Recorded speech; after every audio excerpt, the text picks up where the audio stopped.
Hey folks, good afternoon. Welcome to the National Desk on N2. I'm Bob Sellers. Great to be with you right now. President Trump getting ready to board Air Force One. If he shows up, if he comes out, we will show you that. He's on his way to Florida. Tonight he's expected to attend Live Golf's first event of the season in the U.S. It's being held at his resort in Doral.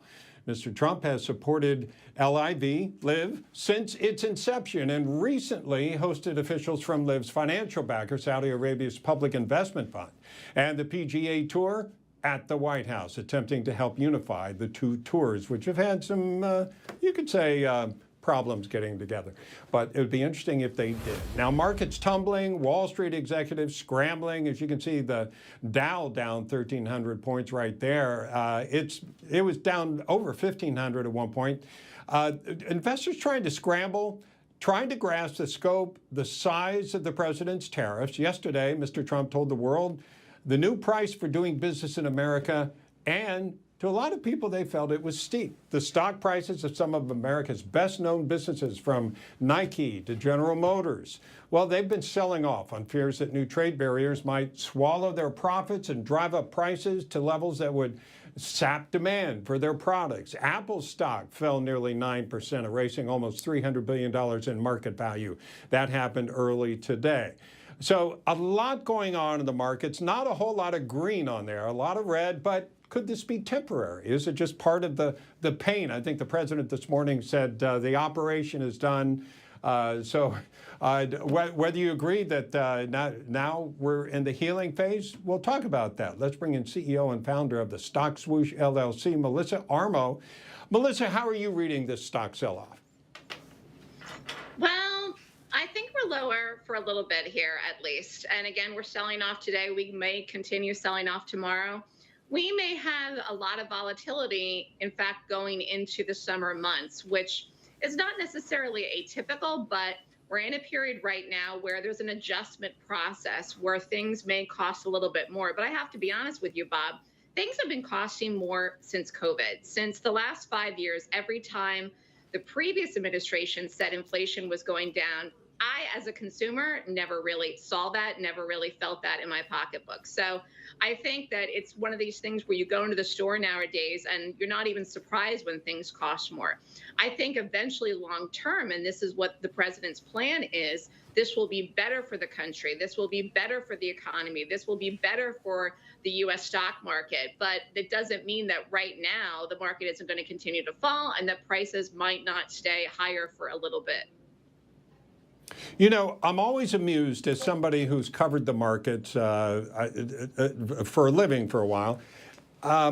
When you try to politicize market reactions, that always falls to me on a deaf ear, because these guys, male and female on Wall Street, they want to make money no matter what it is, no matter who the president is, no matter if you're a Republican or Democrat, they don't care. That they're just reacting to opportunities they see or reacting to something negative they see. So one of the things that I'm wondering is, take all the politics out of this. Let's just talk about what's going on here. Is it possible that there are profits being taken at this point, that there are, as you said, adjustments going on? So while we're seeing a sell-off in the market right now, that money may be placed somewhere else, and this is temporary. Well, people are definitely taking profits because the market's been up. The market's been in an uptrend for a number of years. The market made a lot of brand new all-time highs in 2024, and even at the beginning of 2025. Remember, after the election, the market took off like a rocket. After the day after the election, the market rallied huge in November and December. And so, yes, some of this is profit taking. And you also have active traders. You have retail traders. People are actually shorting as well. So you have a number of things going on here. So while you have people taking profits, this doesn't necessarily mean that people are losing money taking profits. They've been up. They're just taking the money out. But the problem is, like I was saying about what's going on short term, I think the biggest issue right now for the market that you could see an impact, a huge impact with the continuing volatility, is not just the tariffs.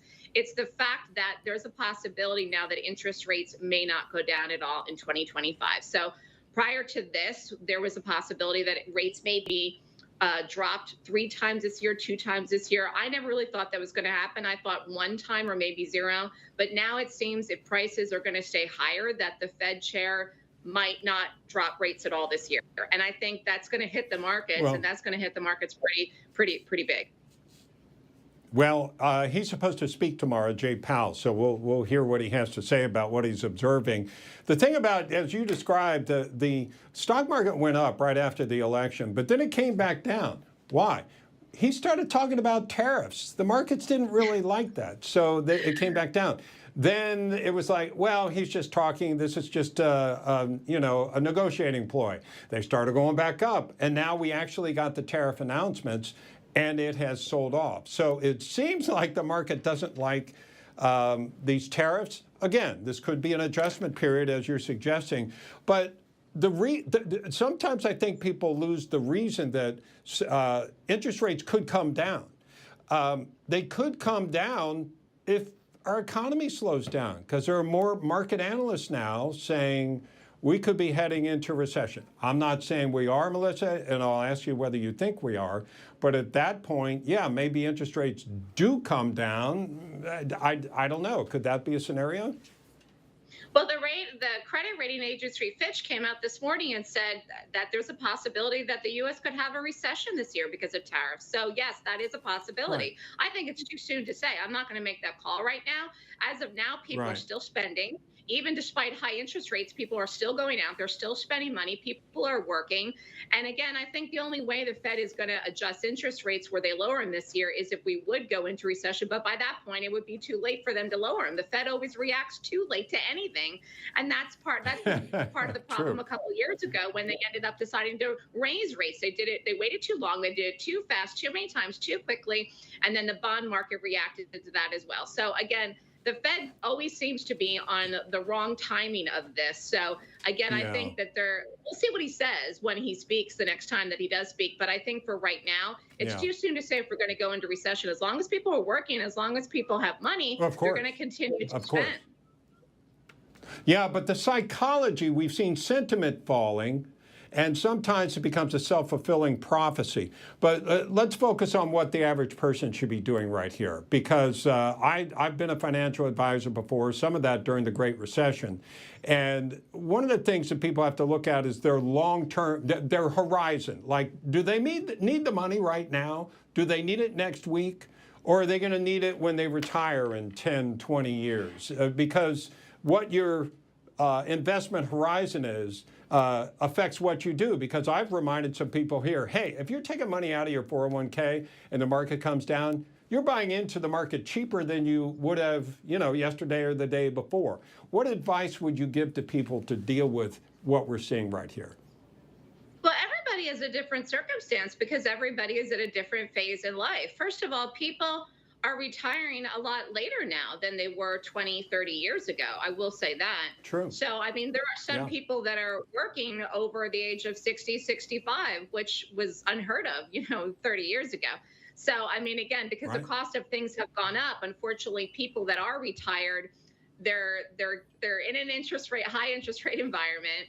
And then again, you can't live off of Social Security anymore, really. And so not everybody is getting a pension, and things like food and rent and everything and gas have gone up. So I think and when the market falls and then people are looking at the retirement account, and again, they're above the age of 65, that those are the people that are probably getting hit the hardest from what's been happening with the market volatility. And that's unfortunate. But they talked about going into, there's so many different things out there. They talked about not taxing people on Social Security, and maybe even not having people pay homeowners taxes. So I don't know what they're going to do to try to help people that are in retirement age, but it's really that age group that's in a tough spot right now. But the people that are young, if you're between 20 and 30 or under the age of 50, even if you're still working and active, again, this could be not today, not right now, not this second, not tomorrow, not right now. But there could be buying opportunities at some point in 2025. It could be later in the summer, could be the end of the year in 2025. But there could be some great points to go long different stocks of the market for long-term gains if you look at where we were at the highs, where we are today. But I still think that we have lower to go. So I wouldn't be thinking about that right now. In other words, don't try to catch a falling knife, as they say on the street. No, Melissa Armo, absolutely not. Thank you so much. Appreciate your insight. Thank you. Well, President Trump moving to fire